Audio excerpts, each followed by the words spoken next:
everyone. Greetings from the Philippines. I am now in Bohol. I crossed the island Cebu 8 a.m. in the morning, and I reached another island by boat and by land around 12:30. So anyway, so I'd like to ask our technical staff to present the slide. I'll be talking first of during the COVID pandemic, what are the challenges and what are our local craftsmen and artists doing during the pandemic? You know, I've been interviewing them, and one of the insightful wisdom I get no, from these creative artists, no one, and not even pandemic or typhoon can stop one's determination or creativity.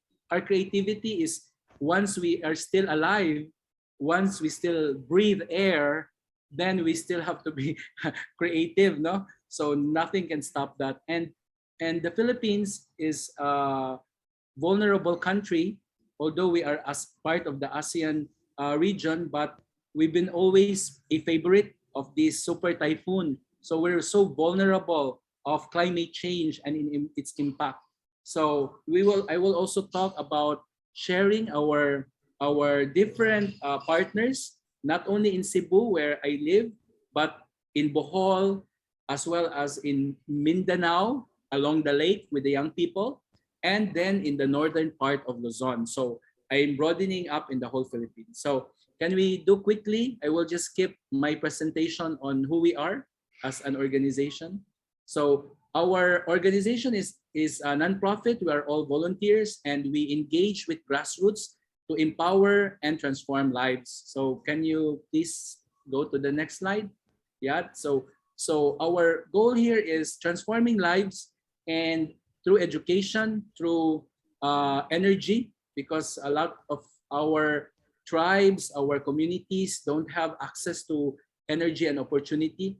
And these are IPs, these are farmers, these are near the coast and on the mountain, on top of the mountain. So next slide. So we have found different solutions. You know, they don't have lights. So with the use of plastic bottles and electronics circuit, we generate solar energy, and then we power them up, and then it extend the productive time of women for their fathers, the farmers, fisher folks. They have light in their productive activity at night. So next slide. Education is important. Training children, training youth, community. During the COVID pandemic, we can't travel. So right now we are now mobile, but with those who only have vaccines or boosters. So that's the way to move in one place. But for 2 years during the lockdown and pandemic, we are engaged with our own local community. We have been strengthening our self, help and help to one another. So, but it's good we have the internet. Unfortunately, we were hit in Cebu and in Bohol. The last December 16, a super typhoon Rai hit the area. We don't have power for 2 months, and the internet connectivity also have a problem. So I'm here in a hotel lobby just to get the internet connection, because if I use my phone, you can't hear me. Next slide. So I'll show now our program for entrepreneurship, where we can market different products, different creative resources of our community partners, both men, women, and children. So I'll show you now the specific grassroots initiative. So next slide. We always take care of environment, a lot of our plastics, but remember, all this waste can be transformed into treasure. It needs creativity, it needs research and development. So academia is very important of looking at a lot of raw material, maybe from companies or raw material that are already polluting our resources. So this is one. These single-use plastic are turned into green spaces like eco bricks from Indonesia. It started in the Philippines to Indonesia and even to Malaysia. I have friends in Malaysia doing eco bricks. I went to Malaysia like 7 years ago and conduct a training there, and we propagate this program. Next slide. And this is a lot of plastics that is um, polluting our ocean. And next slide. So we have to prevent them. Instead of buying single-use plastic, we have to redesign. We have to grow our own food, so we don't have to buy more. And in order to save the planet, we have to save our pocket first, not buying but growing. Next slide. These are the different artisan creativity from this glass bottle, from the wine, from the canisters to fashion, you know. So I'll show you an example. Next slide. So this is a team of young people. I mentored them, I coached them. I told them 2 years ago, there is a problem on our lake in the southern part of Mindanao. We have to clean up the lake. And they found out that there are a lot of water lilies on that lake, and then realized that these water lilies can be cleaned and then can be converted into paper. And the women in that area, it's a Mindanao area, and there's also a Muslim community, brothers and sisters there. So these are young people, senior high school, doing this project. And they got a grant. After the grant, like $2,000 grant, then they produce their paper from the water hyacinth. So next slide. So they do clean up in these areas, and after cleaning them up, they dry, process them, and turns into a paper packaging. In the next slide. So young people training women, and then they come up with those products as eco-friendly products for enterprise. So next slide. This is an old guy, my favorite. He is here in Bohol. He always clean up the coastal with all the slippers. So he is the Sinelas artist or slipper artist. And his name is Pedro Anco Jr. No, next slide. This is his artwork. So from these slippers that are thrown away or washed out, he cut them, he make it into a mural. So next slide. So those are like underwater. Then birds.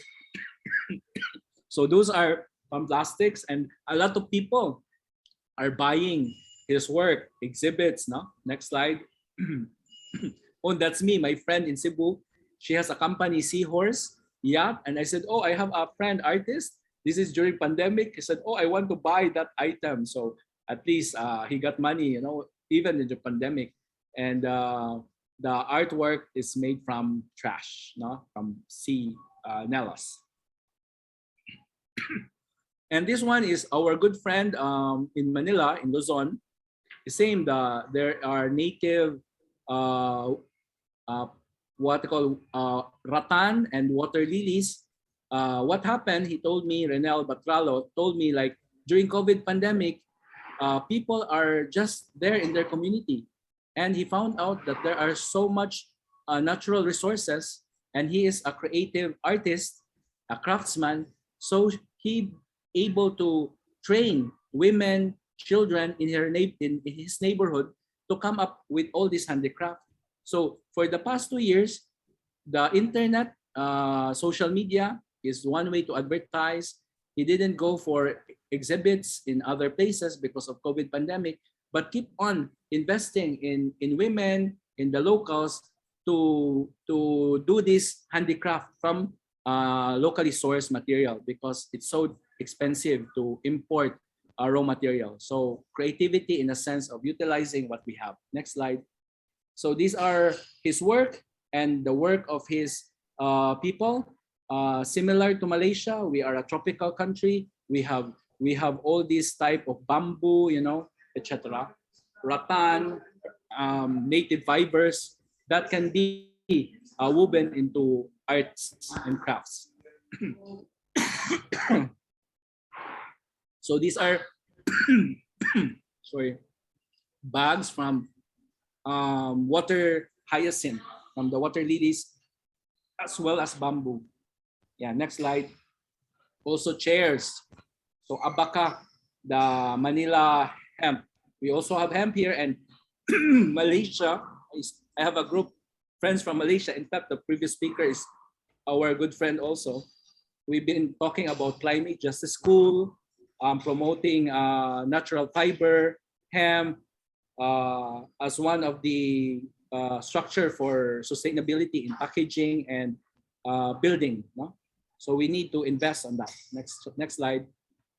Oh, there's also another one, an old man for during COVID pandemic in his house, he made scrap from plastics. So he made that lampshade. So age doesn't matter, no? So for creativity and for design, and you make a design, you come up with a concept and you execute during COVID pandemic with what you have. And there you have a lampshade. Next slide. So that's what he has been doing, and he's helping us to train more young people or interested to create all this craft. That's his advocacy on upcycling. Next slide. One of our good friend, Brian Auman, he's an architect. He's trained in Indonesia, Bali. He's an architect here in Cebu, very famous. Now I showed this picture. He made it during the COVID pandemic, and there was a big storm last December. All the structures along in the park were damaged except this design. Like it's curved. It like if there's the wind, it can just pass. Made of bamboos, made of this. So integrating our natural resources in terms of rampant utilizing these bamboos are now a mushroom in the Philippines now, because we've been colonized with the Spanish, the Americans, Europeans, Japanese, that we failed to put emphasis on the bamboos and the coconuts. Now these are being integrated in the designs and architecture. Next slide. This is his work in cottage, making, very beautiful, very resilient to wind and storms. No? Next slide. This is one of the house of worship made of bamboo, designed by, executed by Brian Auman, our good friend here. Next slide. Yes, and that's it. No, I think because of the 20 minutes time, I'd like to hear more of the questions. So the idea here on creativity, design as artists, we should not stop whether there's pandemic, whether there's typhoon, because we are still alive. The moment you stop thinking, then we're dead. And we have to find local artists or create this, invest to training, and it takes time. And then what benefit is creating more of this artisan on the ground. So this is what happened now during the COVID pandemic. People now grow their own food. People now make their own, tables, chairs, because they have more time, and they become more creative. They become more artistic. And now we can say that here in the Philippines, even there was COVID and there's typhoon, we learn and know how to rise up. Yeah. Thank you. Question, please. Salam alaikum.